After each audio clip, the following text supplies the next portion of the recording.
à Marie, mère de Jésus, son rôle dans le plan de Dieu et ce que cela nous enseigne aujourd'hui.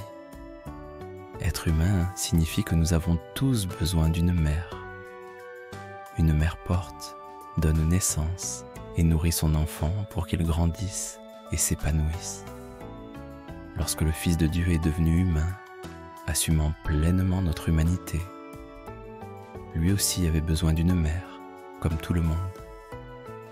Marie, une jeune vierge, a été choisie par Dieu pour concevoir et donner naissance à son Fils unique.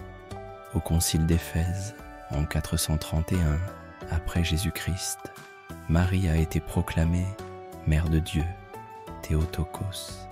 Ce titre ne signifie pas que Marie a donné naissance à Dieu le Père ou au Saint-Esprit.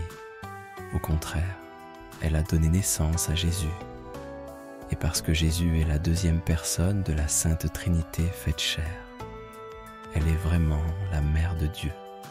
Marie n'a peut-être pas pleinement compris le profond mystère qu'elle portait en elle.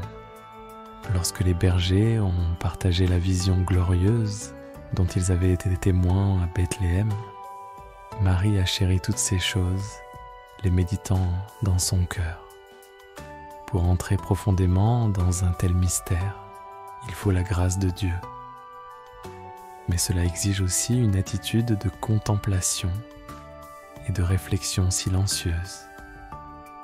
Nous nous concentrons souvent sur l'Annonciation et la Nativité, le moment où le Verbe s'est fait chair dans le ventre de Marie, et le moment où Jésus est né dans le monde.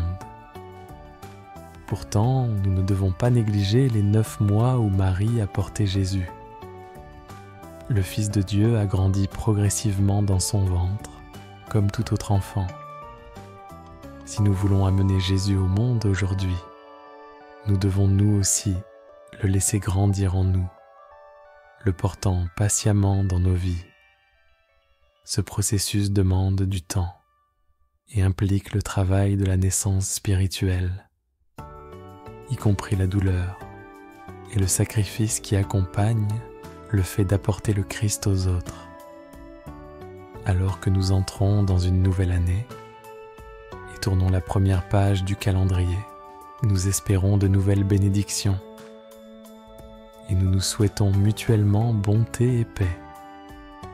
Partageons une bénédiction significative les uns avec les autres. Que le Seigneur vous regarde avec bienveillance et vous donne la paix. Réfléchissez à la foi et à l'exemple de Marie au début de cette année.